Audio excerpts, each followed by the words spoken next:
Matthew Wright, a Lampeter-Strasburg grad where everyone seems to play every sport. So how much did playing multiple sports help you develop as a student athlete? Yeah, I think it helps a lot.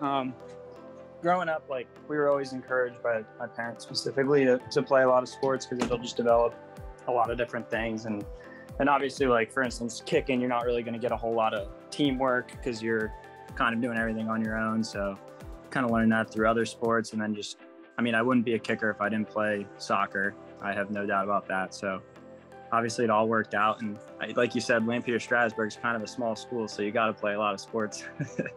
How much of a challenge was it to play football and soccer in the same high school season? I think it's a help just with the leg swing. The only challenge can be, like, I know I had soccer games and football games on the same day, and those weren't the most fun because you finish the soccer game, rush to the football game, and then you're all tired trying to kick, but it all worked out. So how did Matthew Wright and kicking come together? Soccer was first. I didn't start football until like my sophomore year of high school. And then that was just because there was an opening on the football team and I was good friends with a bunch of guys on the football team. So I figured it was a good excuse to hang out with them some more. And then it just kind of rolled into this. When people bring up your time as a Pioneer, what are some of the memories that really stand out the most to you? Winning a lot. We won a lot of soccer we won, baseball we won, football we won. Yeah, so just lots of good memories of winning in pretty much every sport. Even the basketball team was pretty good when I was just there as a fan. So now, I know when you had your stint with the Steelers, Coach Mannion went out to a game. What has the support been like from back home? Oh, it's awesome. No matter what's happening, I get a bunch of stuff from people back home, and I know that there's so many people watching and supporting. Just getting like texts of people with my jerseys, which is crazy, and stuff like that. But yeah, Mannion was very, very happy when I was in Pittsburgh, and it was awesome that he got to come out because me and Matt Filer were on the team at the same time. So we had two LS guys, which is really cool for him. You then head on to Central Florida. You set records there. When did the nickname Matty Ice come into play? That was actually high school. That was Chad Harrison, one of my buddies at Lampeter-Strasburg High School, came up with that. I think he came up with that like the first time I started kicking. So it didn't really have a whole lot of meaning then. And it just kind of was, he just said it. And then I made it my Instagram and my Twitter thing in like high school when I first made them. And then it just kind of evolved. 3 games with the Steelers 1 year, then you joined the Jaguars 4 games into last season. As you were staying ready, how did you continue to train and improve while also holding down a day job? Yeah, so Lockheed Martin was very, very, very helpful with everything. They let me kind of work my schedule around football, which I can't say like thanks enough to them.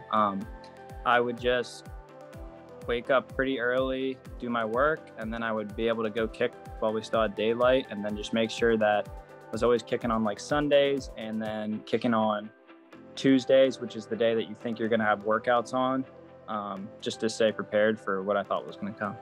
I know it's a one game at a time mentality, but week 6, you head across the pond, and that's a special place in your career after last season.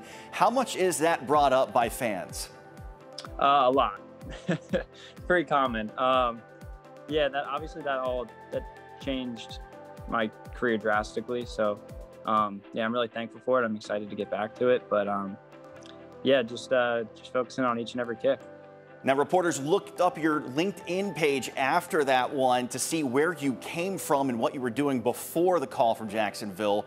Then you were named AFC Special Teams Player of the Week. How much of that week was just validation for you after knowing what you went through and how you just needed an opportunity? Yeah, definitely.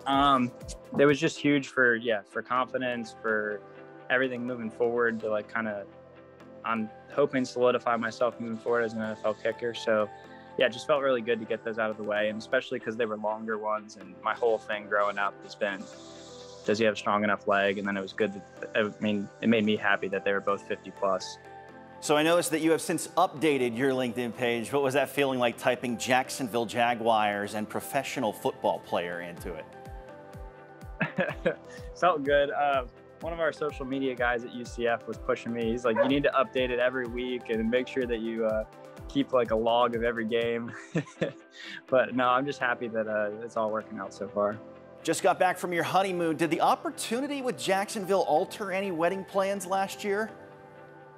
No, my fantastic wife planned everything too, so I didn't have to do a single thing, so that was relaxing for me. I just helped out when I was told to do something, and I just made sure I did that and didn't mess it up.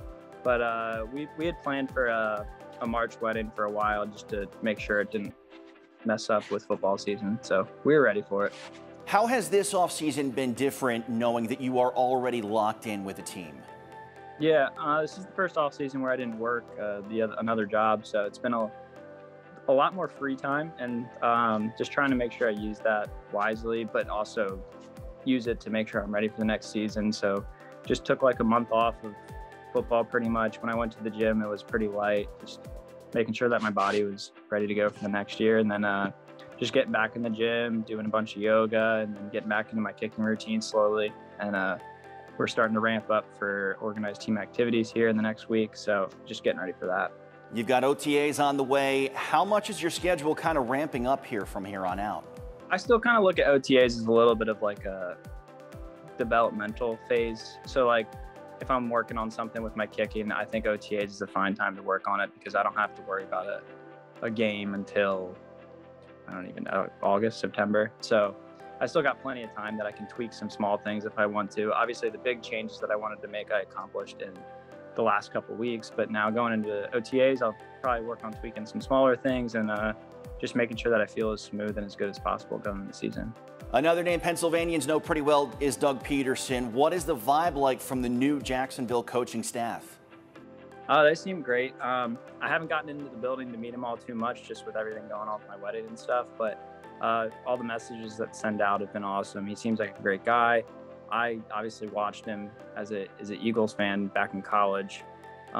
So yeah, I have some good memories of him. So hopefully he seems like a great guy, and I'm excited to get to know him.